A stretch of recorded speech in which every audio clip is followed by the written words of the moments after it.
Out there, lurking in the vastness of space, are planets so strange that even science fiction could not have imagined them. For the first time ever, scientists are discovering alien worlds beyond our solar system, places where ice is hot and rain is made of iron. They are uncharted, unearthly, and unpredictable.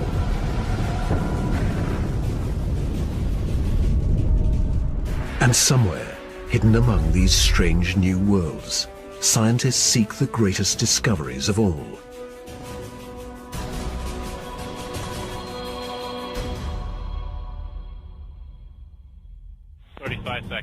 Hydraulics go. Storage tank press closed. Closed. Storage tank March the 6th, 2009. 2 seconds. Later, GN2 pressure go. Go. This Delta II rocket is going through its final pre-flight check. 71.3. Prop 1. Engine start, 1, 0, and liftoff. It is the start of an extraordinarily ambitious mission.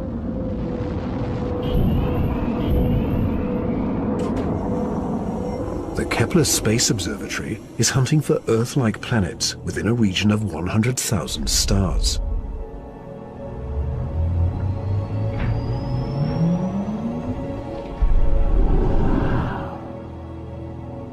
It is the culmination of a journey that began more than a decade ago, with one of the most profound scientific discoveries ever made.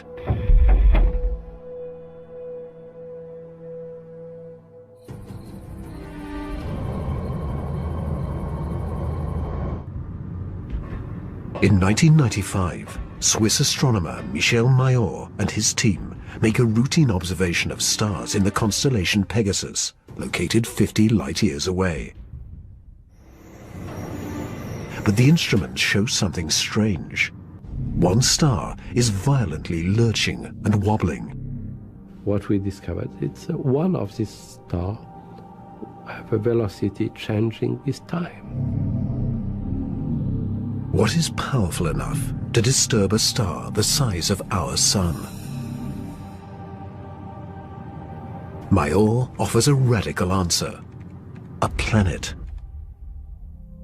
But no one has ever seen a planet around another sun-like star.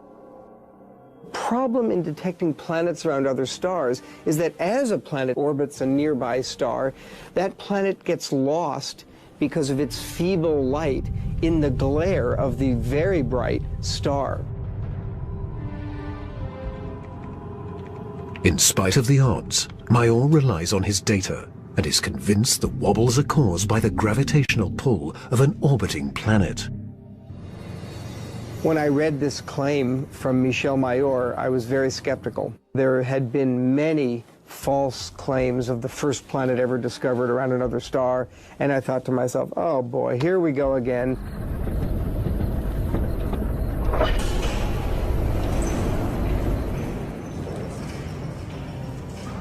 So I decided to observe the star on 4 consecutive nights, and stunningly, the star was shown to wobble exactly as Michel Mayor had said. Michel Mayor and his teammate Didier Queloz announced their discovery. It rocks the scientific community. They had found for the first time reproducible, confirmable evidence of the existence of a planet around a sun-like star.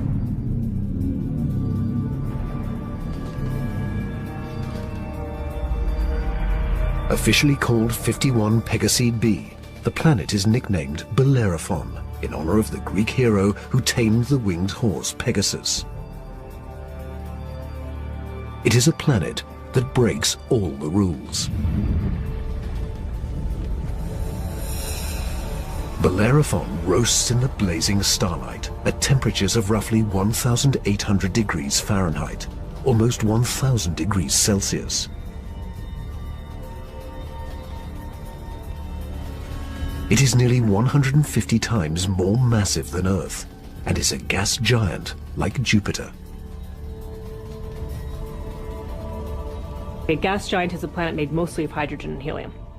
Only the outer layers are gas, But inside, hydrogen and helium is compressed to huge, huge, huge pressures. It doesn't resemble a gas at all. Unlike anything found in our solar system, this is an entirely new class of planet, what scientists call a hot Jupiter. If you go to Hawaii and see the lava flow there, that's how hot a hot Jupiter is. It's very, very hot.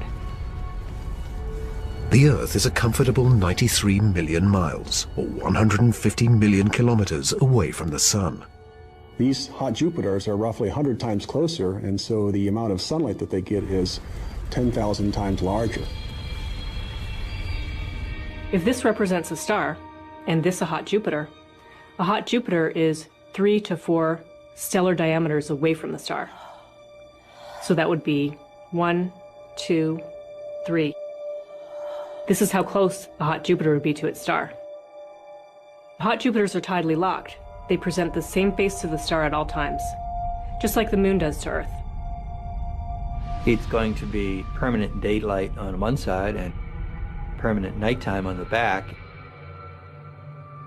If I were stuck on a hot Jupiter, I'd want to be on the back side and hope that some of the heat from the front side facing the star would make its way around the back.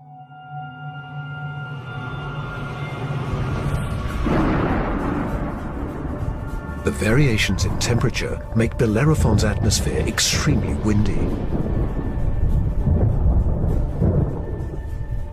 As the air is cooked by the star, it rises. Cooler air rushes downward to replace it, just as it does on Earth. The wind howls at thousands of kilometers per hour, far beyond anything we could ever withstand. The heat blast guarantees water vapor cannot exist, but that doesn't mean there is no rain. It's far too hot for water liquid clouds to form here, but instead these clouds would be made out of iron. Iron vapor can exist at much higher temperatures than water. And because of that, things could get a little messy.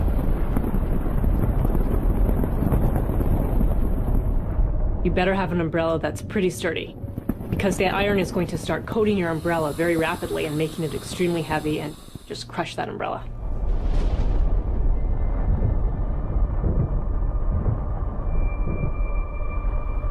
The sky overhead is filled with dancing curtains of color. Charged particles from the nearby star make auroras far more extreme than the northern lights on Earth. There is something else unique about this newly discovered world. Bellerophon orbits its sun in a blistering 4.2 days. No self-respecting planet goes around a star in 4.2 days. None of the planets in our solar system take such a short amount of time. For scientists, the tiny orbit challenges long-held notions of how planets form. The fact that the planet was orbiting every 4 days was a total puzzle until one night in the middle of the night I woke up and said, well, this must be proof that planets migrate inwards. They don't stay put where they are. The key to the puzzle is found in how planets are made. Planets are a byproduct of star formation. When stars form, they have a disk of dust and debris around them, and out of that debris, planets form. Much of what we know comes from the Hubble Space Telescope as it aims at regions like the Eagle Nebula.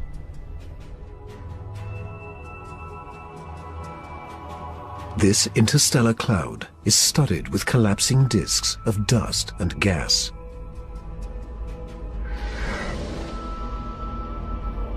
A giant clump grows in the center of each disk. Temperatures reach a searing 10 million degrees Celsius.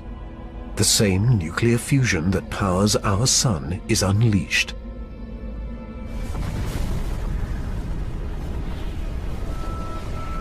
The star is born. Radiation from the star generates a stellar wind that sweeps away leftover dust and debris. Some of the dust survives and remains in orbit around the newborn star. Over millions of years, the dust sticks together, forming knots that grow into asteroids, and the asteroids grow into planets.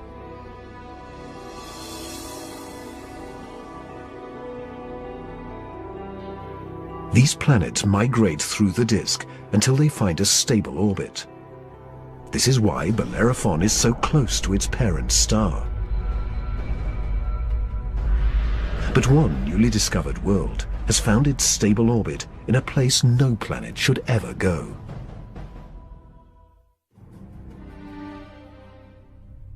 In 2001. The Hubble Space Telescope is directed to an obscure star some 150 light-years away from Earth, in the constellation of Pegasus. This is the same region where Bellerophon was found 6 years earlier.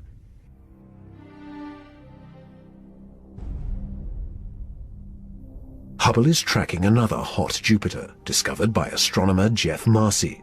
But this one is different from Bellerophon. You've probably heard of the planet HD 209458b. It's a terrible name. A terrible name for a terrible place. HD 209458b has been dubbed by some as Osiris, after the Egyptian god of the dead. Osiris is over 200 times more massive than Earth. It has migrated perilously close to its sun. At a mere 4 million miles, or almost 6.5 million kilometers from the blazing solar surface, Osiris broils in a planetary hell. The average daily temperature on Osiris is over 1,000 degrees Celsius. Forget global warming. This is global frying, and it causes Osiris to lose an estimated 500,000 metric tons of air every second. There's a leak of gas, a steady stream of hydrogen and helium, and that's making a big, huge cloud all around the planet. Its atmosphere is bleeding into space. Scientists speculate that a colossal trail of gas spirals behind the planet for thousands of kilometers.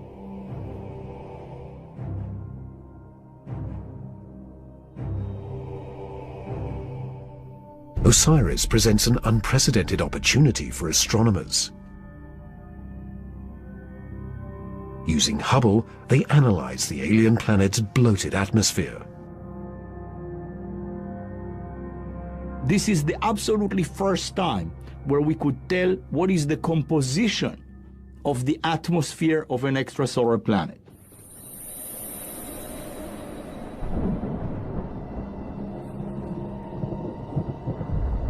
Surprisingly, Hubble detects many of the basic chemicals needed for life. Sodium, carbon, hydrogen, and oxygen. But Osiris is far too hot for life as we know it. There may be other forms of life, however, that thrive on higher temperatures. But there's no solid surface as we know it on a hot Jupiter. So this life would have to be just tiny little microbes floating around on aerosols. And on our own Earth, we have life that floats around in our atmosphere. But that life didn't start there. So life almost certainly would not exist on hot Jupiters.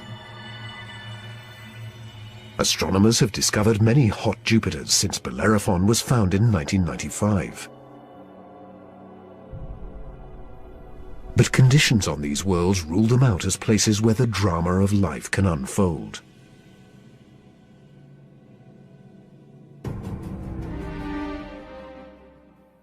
However, one of these gas giants is a planet that teases the rules of evolution.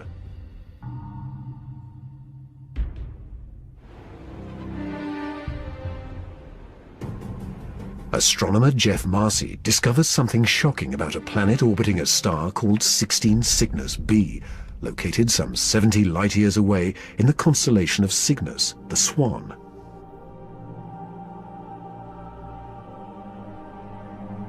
The planet was clearly in an elongated orbit, bringing the planet close to and then far from the host star. And this, of course, defied our expectations based on our own solar system, where all of the planets go around our sun in nearly circular orbits like phonograph grooves in a record. Like a giant yo-yo in space, the gas giant swings back and forth across its solar system. That's like the Earth swooping 25 million miles, more than 40 million kilometers closer to the Sun, then slinging past Mars, all the way out towards Jupiter every year.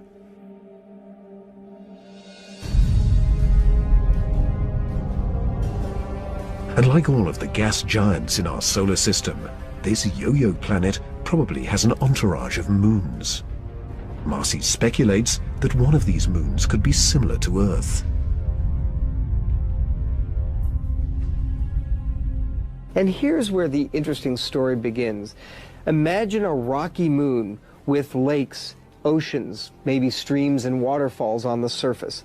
The moon orbiting its planet, the two of them orbiting the host star. Unlike the airless moon that circles the Earth, this moon is a world with extreme seasons. On Earth, the seasons are caused by the tilt of our planet. Here, they're caused by the elongated orbit.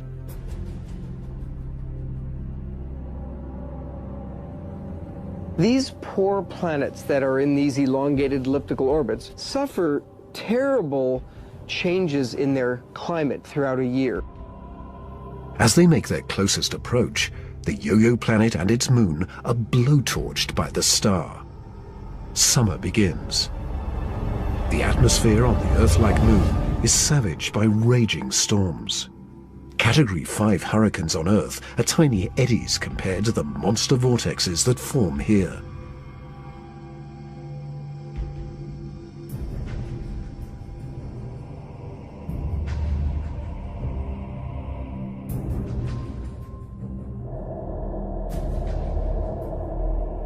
The clouds thicken as the water evaporates.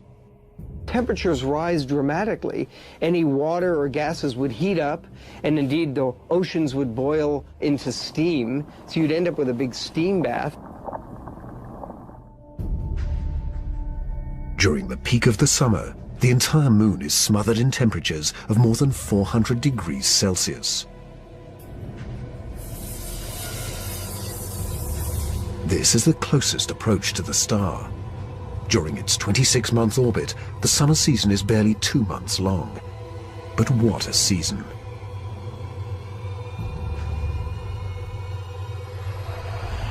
The planet and its moon swing away from the furnace of the star. Temperatures fall to ranges we would find temperate and comfortable.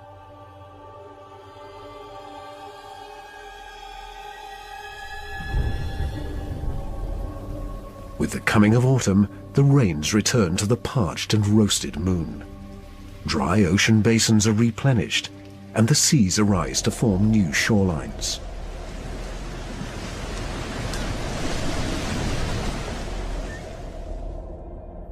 Tranquility prevails as the yo-yo planet and its moon slip into the deep freeze of winter. Now over 200 million miles, more than 320 million kilometers from the star, the daytime sky is dark. Temperatures hover around minus 160 degrees Celsius. The oceans freeze, and the polar ice caps expand across the moon's surface into a globe-girdling sheet of ice many kilometers thick. Winters are long, lasting 17 months.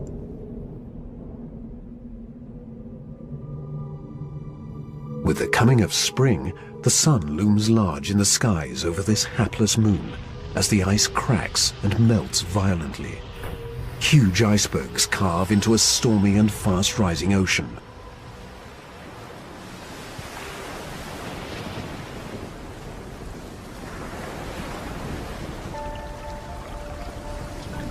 For 2 preciously short periods, during the spring thaw and the autumn rains, the climate on this Earth-like moon is balmy and comfortable.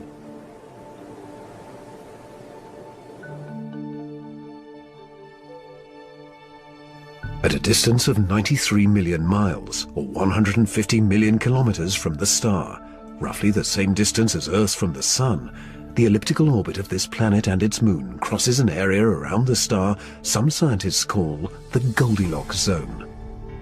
The conditions here are just right for life. If you're too close to the star, then it's too hot. If you're too far away, then it's going to be too cold and everything's going to be icy. But then if you're right in the middle, it's just right. Every star has a Goldilocks zone. Where that zone is depends on the size and temperature of the star. In our solar system, Venus marks the inner boundary and Mars the outer boundary. Earth and its abundance of life is right in the middle. The Yo-Yo planet passes through the Goldilocks zone twice a year, for 3.5 months during the spring as it races inbound, and again in the autumn for 3.5 months as it hurtles back into the colder reaches of space. Could life survive the conditions outside the Goldilocks zone?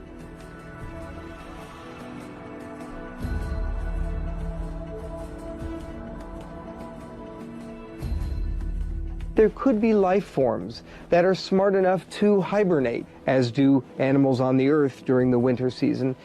If this sounds fantastic, I offer you the tidal zones on the Earth. On the tidal zones, life proliferates, of course, near the seashore, and they do so despite tides. The water coming in, covering many of the life forms, the water going out at low tide, and yet those species survive perfectly well. The strange cycle of the Yo-Yo planet's orbit creates fleeting conditions suitable for life, but also for death.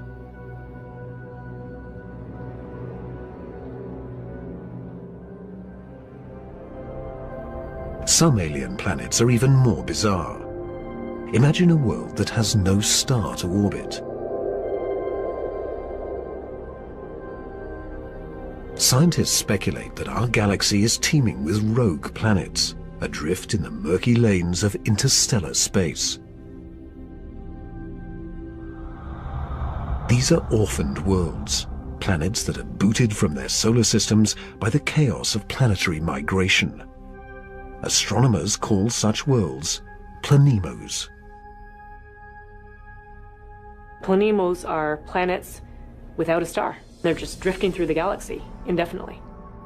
What massive force would it take to kick a planet out of the solar system? When a young star forms with a contingent of planets around it, many of those planets gravitationally interact with each other. They yank on each other, slingshot each other, so that one of them is ejected from the planetary system, voted off the island, if you will. If you were, unfortunately, a resident on a planet that was kicked out by a collision or a near collision with another large object, you'd probably rapidly move out of the habitable zone. There are hundreds of billions of these lost, wayward, poor, wandering planets out in our Milky Way galaxy with no parent star to warm them up. Cold, dark, and quiet. Because planemos have no sun, they are worlds without days or years.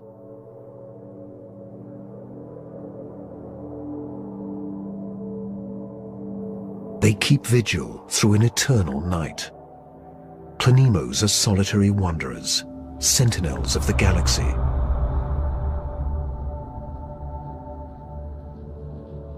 But just because it's out there drifting in space doesn't mean a planemo is dead. If the planemo is a rocky world, it could well have life on it. A small rocky planemo without an atmosphere will slumber in extreme cold, far colder than the coldest winter's day at our own South Pole.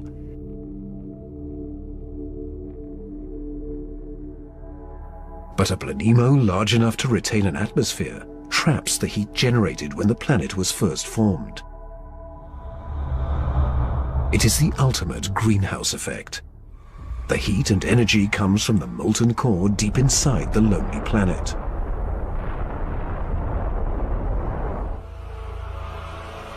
If the Planemo is a gas giant like Jupiter, it may have a system of moons. The gravitational pull between the Planemo and its moons creates friction, causing the interior of the moons to stay warm. These moons could also have life on them, in the same way that Jupiter's moon Io has volcanoes and has a lot of heat energy being generated by interactions with Jupiter and the other moons. If anything lives here, it will be single-cell organisms, like common bacteria found on Earth, not complex life forms.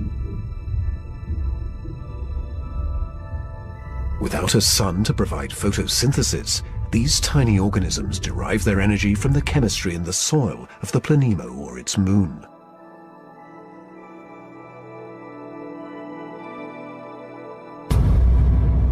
Similar conditions do exist on Earth. Colonies of bacteria are found deep within mine shafts in South Africa.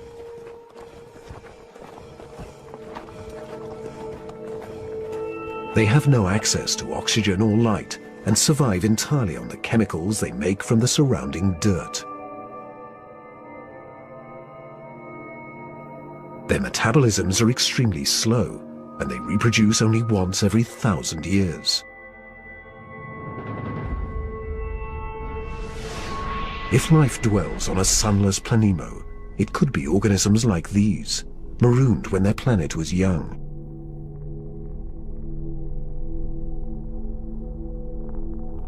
While Planemos slumber undisturbed, one world has been racked by chaotic changes since the dawn of time.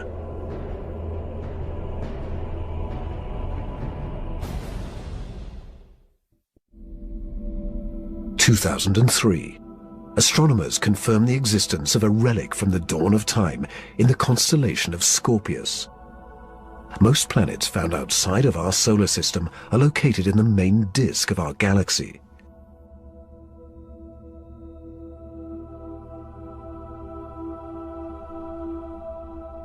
But this world is perched high above the plane of the Milky Way in a cluster of nearly 10,000 primordial stars.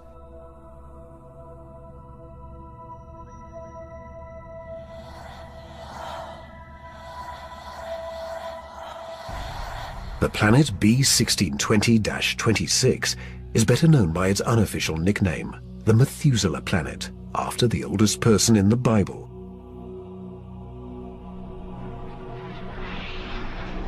The reason this has been known as the Methuselah planet is because that cluster is about 12 billion years old or so. Earth is a planetary teenager compared to old Methuselah.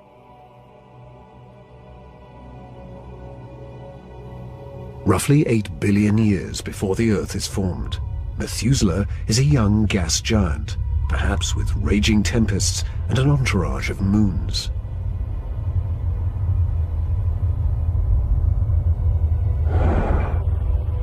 Eons pass, and the winds and the storms abate, leaving behind a peaceful world.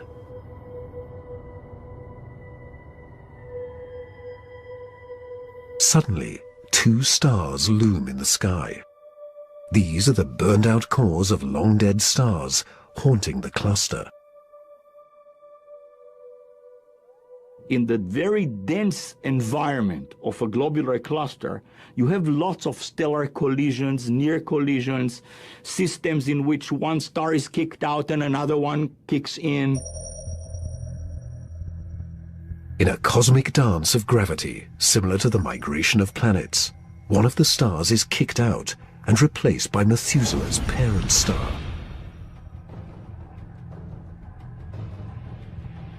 Methuselah is now a planet with two suns. Every day has two dawns and two sunsets. Every cloud and every object casts two shadows. Over time, the original parent star begins to expand, a sign that the star is dying. It swells until it becomes a giant red star and spills onto the neutron star. The neutron star devours the red giant.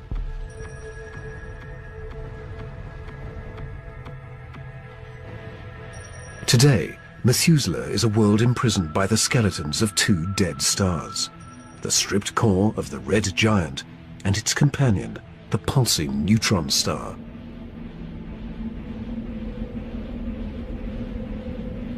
Methuselah is a survivor. But nothing compares to the weird anomaly of a pulsar some 980 light-years from Earth in the constellation of Virgo.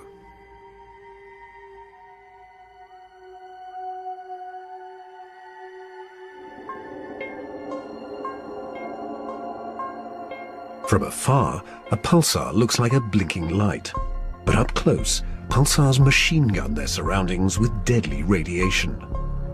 They are no place for planets. Yet something interferes with the precision of this pulsar. One explanation is that the anomaly is caused by a planet. But many astronomers are skeptical that planets orbiting a pulsar can exist.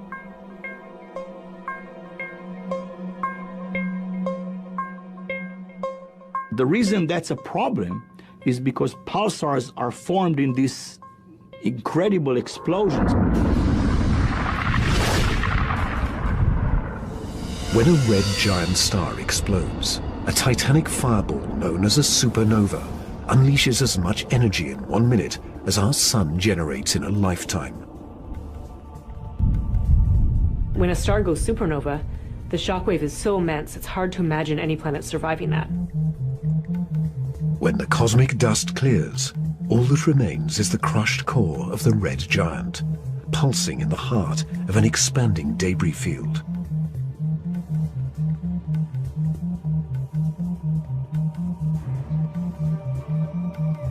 Matter blasted from the colossal explosion falls back to the pulsar and forms a disk.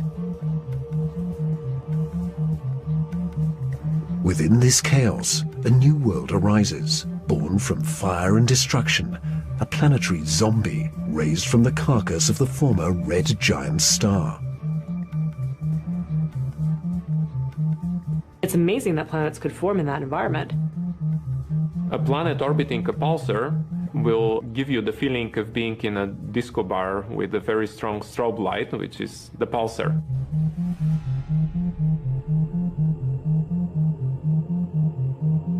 Radiation from this stellar beast breaks down the organic molecules needed for life.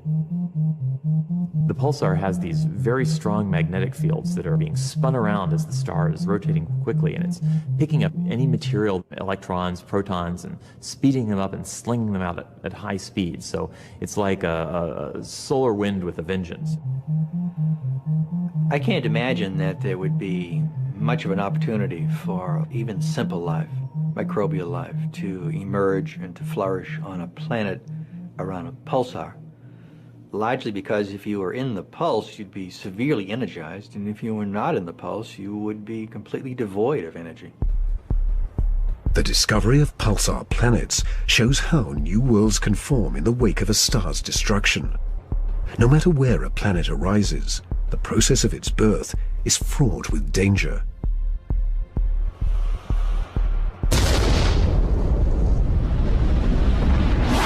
Sometimes the violence is so great, the end of the world comes before the beginning.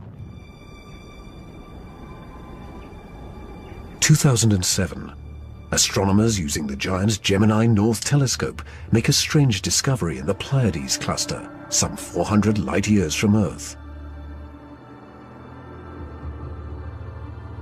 A star known only by its catalogue number HD 23514 is surrounded by a giant donut-shaped cloud of dust and gas. The star in the middle of the donut shape is about 100 million years old, a cosmic toddler in astronomical terms. Our Sun is 45 times older. The conditions are perfect for planets to form. But spectral analysis finds something strange. The dust is utterly pulverized.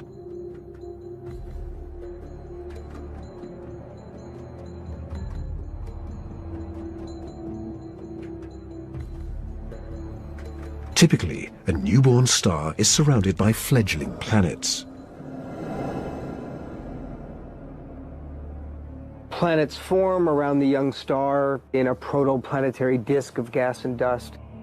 And then these planets go on their merry way orbiting the star, not realizing that they're in an orbit that's too close to another planet. Billions of years ago, two primordial planets orbiting HD 23514 are spinning towards doom. As the two worlds close in, tidal forces torque each planet from spherical to egg-shaped.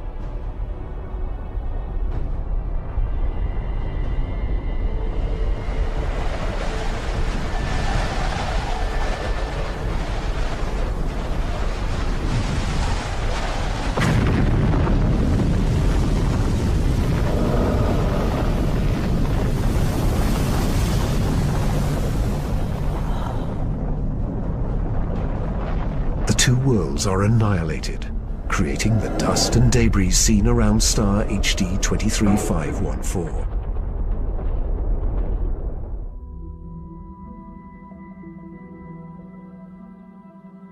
There is a new planet out there, a planet we were not aware of existing before. It is not just one planet, it is a new type of planet, Earth on steroids. I like to call them super-Earths. They're just like the Earth, except bigger, up to about 10 times the mass of the Earth. One family that the super-Earths resemble just like our own Earth, continents, oceans. Some of them may be very dry, like Mars. And then another family that we call water worlds or ocean planets that are completely covered with water. Welcome to Gliese 581c.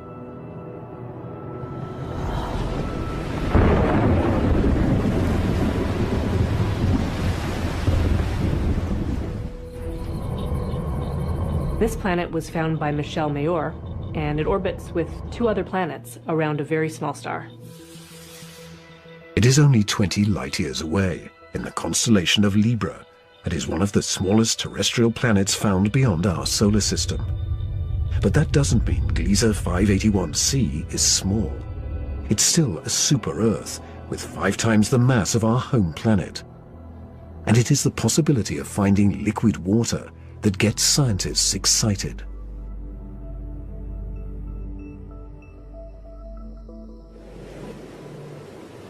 An ocean planet feels like being in the middle of the Pacific Ocean, with no land in sight, just water, puffy white clouds, and blue sky above you. The winds on the ocean world are going to be similar to that of the Earth. So it will be a very good place to sail. The weather's absolutely perfect. Every day you get a clear blue sky, and the sun just stays in the same place. Now, how's that for weather prediction? No land anywhere, even far beneath the surface. When you have a large amount of water, then at the bottom of an ocean, you will form very high pressure in excess of 1 million atmospheres. And that pressure will compress the liquid water, that is the ocean, into a state which we call ice 7.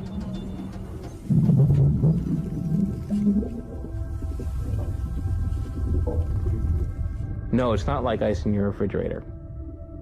The molecules of water that are in the ice in your refrigerator are kind of all jumbled up. But if you form ice under very high pressure, then the water molecules can become ordered, they can become aligned.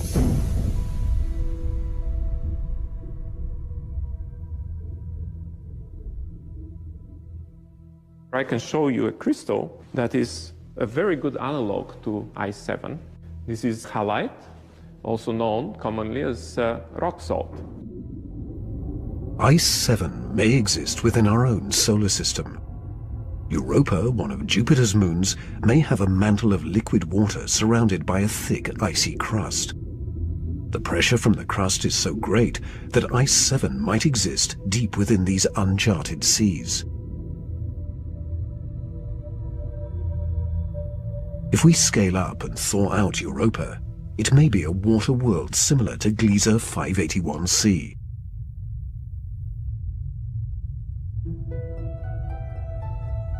One could imagine that life could emerge on a water world. After all, water is essential to life on Earth. Everywhere on Earth where there is water, there is life. You cannot find a sterile drop of water on Earth unless you put it in the microwave yourself. On this water world, there could be bacteria or any kind of life in the ocean itself.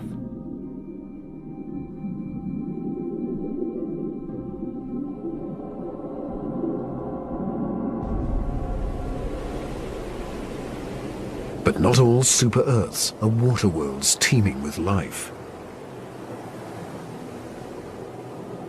When we talk about super-Earths, we talked about two major families of mostly rocky with some water and mostly water with an endless ocean. But one has to add to those a third family of probably very rare super-Earths and Earth-like planets, which are called carbon planets.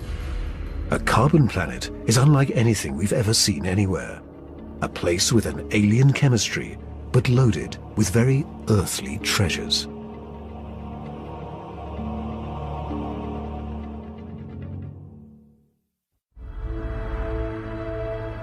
Throughout our galaxy, there are planets which are barren and poor and inhospitable. But science is on the trail of a new type of planet, an entire world of treasure. In our own solar system, in our sun and in all the stars nearby, there's always more oxygen than carbon. But if we think of a place in the universe where there's more carbon than oxygen, then planet formation is very different. Spectral analysis shows carbon to be far more plentiful 26,000 light-years away, near the center of our galaxy. Planets that form here may contain a rich abundance of carbon.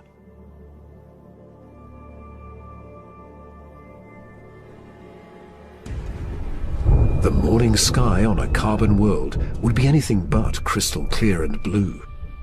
I'm picturing a yellow haze with black clouds of soot. And as you descended farther down in the atmosphere, I could imagine lakes that were made out of compounds like methane or gasoline.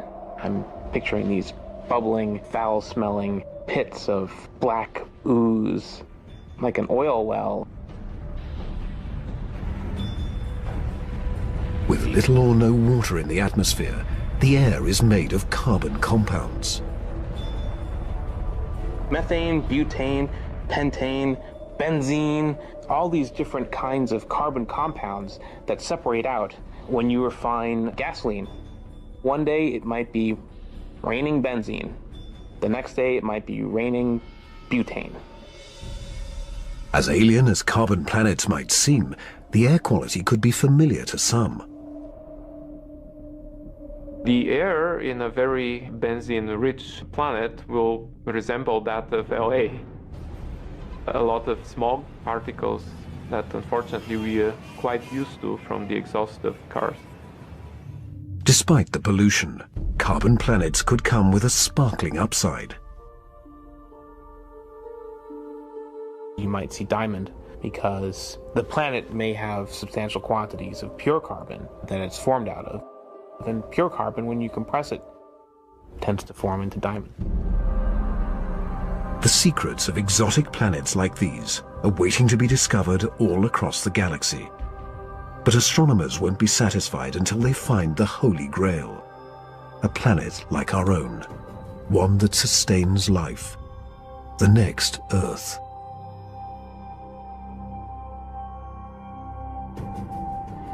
People always ask me, do I think we're going to find another planet like Earth? And I answer, absolutely. Every star is likely to have planets roughly the same size as our Earth. We think that essentially every star has several Earth mass or super Earth mass planets. So if you have, say, 200 billion stars in the galaxy, that may mean there are 400 billion Earths in the galaxy or more. 400 billion Earths. The Kepler Space Observatory is the first instrument capable of finding one of these planets.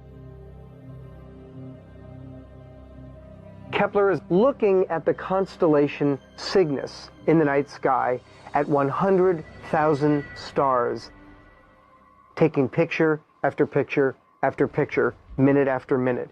And the goal of Kepler is simple: to look for stars among the 100,000 that dim. When a star dims slightly, it means a planet is passing in front, blocking some of the light. How long the star dims and how much light gets blocked will tell scientists about the size of the planet and the distance from its sun. A good analogy for this is looking for the dip in the light that you would see from a searchlight if a small moth flew across the searchlight. And so it's a really tiny dip in the light as the planet transits. It is a very powerful technique because it allows you to discover planets that are even smaller than the size of the Earth, around stars similar to the Sun. It is a technique that is changing the course of science. We think we may be able to find a planet that is habitable in the next few years. Scientists estimate that the Kepler mission will find a minimum of 50 alien Earths. One of the big questions that anybody looking for life beyond the Earth is facing today is, what if we don't recognize life even though we discover it? Conditions on an alien Earth may cause life to evolve differently. My hope is that we'll see some sign that will make our hairs stand up on the back of our necks. Whatever that sign is, it will be the first chapter of the greatest scientific story ever told.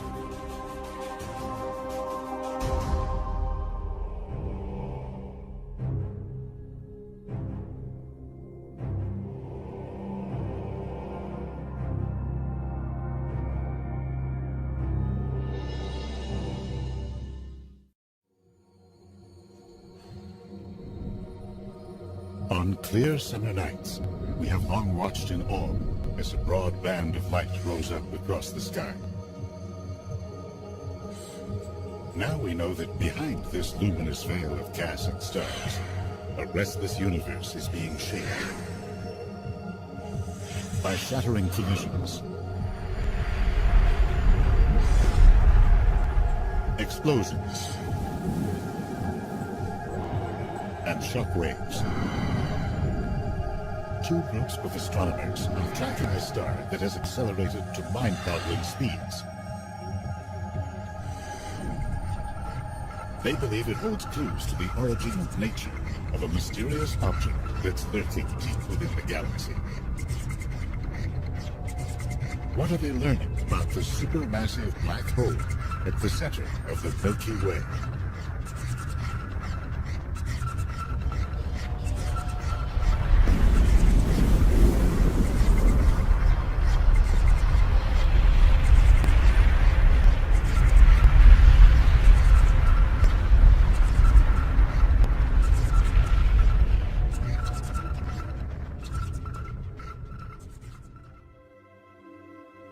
To observers in distant space, our Milky Way galaxy would look something like this.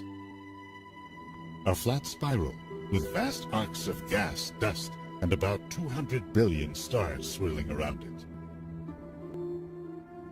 The center, bulging up and out of the galactic disk, is tightly packed with stars. Thick dust and blinding starlight have long obscured our view of the mysterious inner regions of the bulge. And yet, the clues have been piling up that something important, something strange, is lurking there. The first to take notice was the physicist Carl Jansky back in the 1930s. He had been asked by his employer, Bell Telephone Labs, to investigate sources of static that might interfere with what it saw as the killer app of its time: radio voice transmissions. Using this ungainly radio receiver, Jansky methodically scanned the airwaves. He traced most of the static to thunderstorms, nearby and far away. There was one signal he could not explain. It was a hiss of radio noise that sounded like steam. Jansky narrowed it to a region in the sky, the constellation of Sagittarius, in the direction of the center of the galaxy. Located within a larger pattern of radio emissions, Jansky's source would become known as Sagittarius A. Word of Jansky's finding got out. He assured the public that it was not aliens seeking contact. Whether it was or wasn't, no one could really say for the next 3 decades. Then a young astronomer named Eric Becklin got interested in probing deeper into the galactic center. Sagittarius rises right about there. First comes Scorpio around midnight, and then Sagittarius and the very big Milky Way and the very core of the Becklin is one of those rare researchers whose curiosity and determination push our understanding to a whole new level. It was the 1960s, and astronomy, like society, was in a period of ferment. Astronomers were peering into ever more distant corners of the universe, looking for answers to a whole new set of questions. When Eric began his career, a class of extremely powerful radio beacons called quasars had just been discovered in distant space. What powerful objects were generating them? Did they come from the bright centers of galaxies, as some astronomers suspected? To look into the center of another galaxy, you have to pinpoint its precise location. Young Becklin first took aim at our luminous neighbor, Andromeda. In this recent ultraviolet image, you can see a dense globe in the middle. Becklin found the point where the light reaches peak intensity and marked it as the center.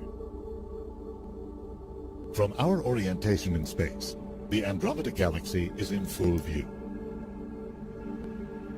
But our galaxy is a different story. We live inside it. To pinpoint its center, Becklin had to find a way to see through all the dust and gas that obscure our line of sight. He went to a military contractor and obtained a device that reads infrared light. Its wavelengths are similar to the distances between particles in a dust cloud, which allow it to move right through the dust. Looking toward the galactic center, Becklin began measuring the brightness of infrared light as it rose to a peak, marking its exact location. Thus began Becklin's long quest to see what lies deep in the Milky Way's heart. Be a black hole here. Because people at that time but he wasn't the only astronomer interested in the galactic center. Sagittarius star was over there. Sagittarius star can be a black hole. Now we know, of course. Reinhard Genzel and a team based at the Max Planck Institute for Extraterrestrial Physics in Germany began a similar campaign in 1990. More than a fighting chance.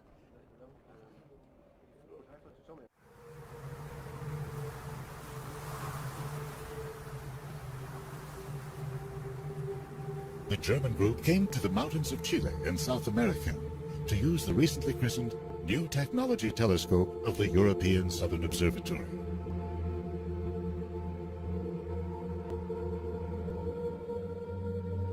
A few years later, in 1993, high atop Hawaii's Mauna Kea volcano, Eric Becklin and colleagues, including Andrea Gates, began using the giant new 10-meter Keck telescope. The American and German groups shared the same goal, to identify the source of radiation first observed by Carl Jansky. They found that most of the energy is coming from a region they called Sagittarius A star. This is our roadmap, and that's the center of our galaxy. That is too small and dim to actually see. That was not true of stars that are orbiting around it. Tracking the precise locations of these stars would take the sensitivity of Keck's wide aperture. You can ask, how well can we position stars in our field of view? And it's, we can position things to 2 centimeters in LA as viewed from New York. So you can basically tell somebody's waving like this with their finger in Los Angeles as viewed from New York. It's powerful enough to detect an object with the luminosity of a candle on the moon. Meanwhile, astronomers had focused the new Hubble Space Telescope on a different galaxy. A giant elliptical cloud made up of nearly 1 trillion stars 50 million light years away, called M87. They tracked gas whipping around its center at speeds of almost 2 million kilometers per hour. That led them to calculate the mass of the gravitational source at M87's center at 4 billion times that of our Sun. This measurement, the first of its kind, pointed to the presence of a black hole of truly supermassive proportions. But that did not conclusively prove its identity. If a supermassive black hole lay at the center of our galaxy, the German and American teams each hoped that Earth's proximity would allow them to assemble conclusive evidence. Their search was part of a larger effort to map the layout of our galaxy and find clues to its history. Astronomers were eager to train a new generation of space telescopes, the Great Observatories, on the galactic center. Using Hubble, astronomers documented vast arcs of gas heated up by ferocious winds from large stars. Capturing infrared light, the Spitzer Space Telescope picked up the swirling heat signatures of dense star concentrations. The Chandra X-ray Observatory recorded multiple sources of high-energy radiation, most likely given off by ultra-dense neutron stars and small black holes. Based on Chandra data, scientists estimated that a swarm of 20,000 black holes likely inhabits the inner 3 light years of the galactic center. The gravity of the black hole attracts gas, attracts stars, and in fact attracts also things like neutron stars and maybe stellar black holes. Very unlike the situation we used to, where we have one sun in that direction, that's it. There will be stars all around us. And very massive stars, lots of radiation. It must be we couldn't exist there. There's lots of ultraviolet radiation. X-rays are floating around, gas clouds bash into each other. And then of course the black hole itself, from time to time, accretes material and then releases radiation. So it's a very hostile environment.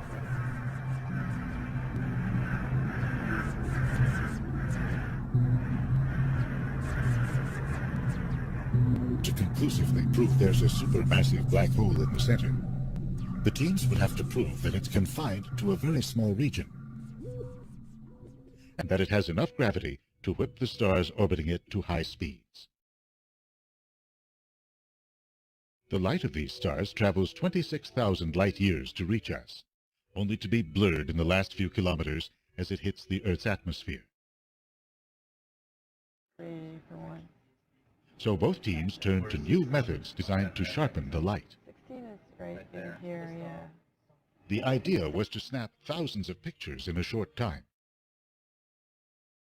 Because the atmosphere is in motion, a star's apparent position may shift from image to image.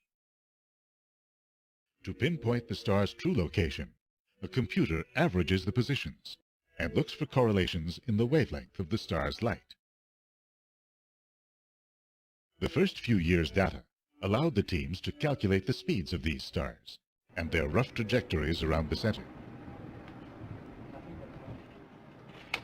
Keep our fingers crossed. That allowed them to narrow the position of their target and to calculate the strength of its gravitational pull. That gave them its mass, roughly 3 million times that of our Sun. Because no other single object is known to weigh that much, it was strong evidence of a black hole. But it was still not ironclad proof. Their data, for example, didn't rule out a dense concentration of stars packed into the center, held there by their mutual gravity. The proof the team sought would come in the wake of an extraordinary event.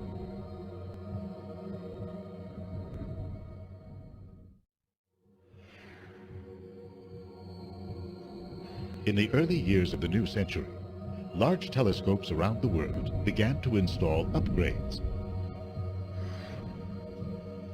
Most large new telescope mirrors these days are thin, designed to be mounted on metal scaffolding. Behind the mirrors, engineers installed pistons and motors to subtly correct the shape of the glass as changing temperatures deform it,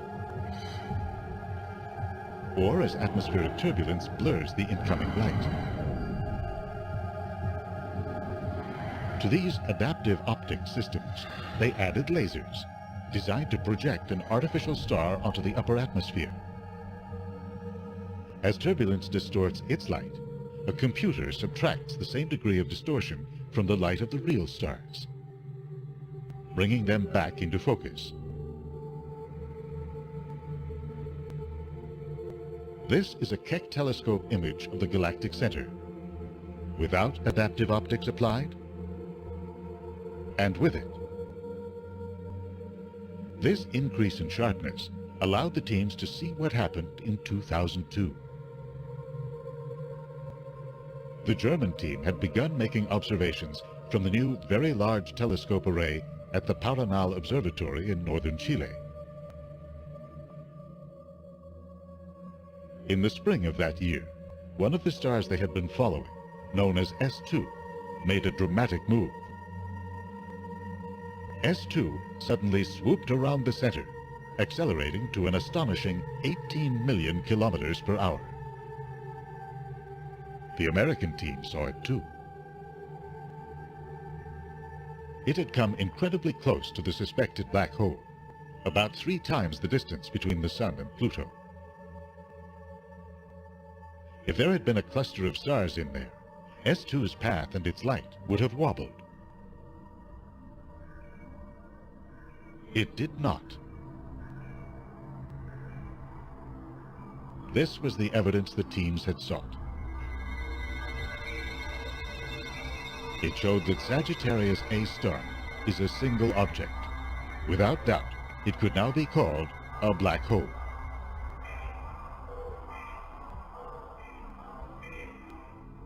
This observation came at a time when astronomers had begun to believe that supermassive black holes play an active role in the evolution of galaxies. They had found that they occupy the centers of nearly every large galaxy. In fact, the larger the galaxy, the larger the black hole. That suggests that the two must have evolved hand in hand, each shaping the life story of the other. As matter flows into a black hole, it heats up to millions of degrees. Despite the black hole's intense gravity, much of the inflowing matter blows off in fierce winds and shoots out in powerful jets that roar out of its poles. The more matter that rushes in, the more the black hole pushes back out. The force and heat from an active black hole can have the effect of limiting a galaxy's growth by slowing star birth and by pushing gas out of its central region.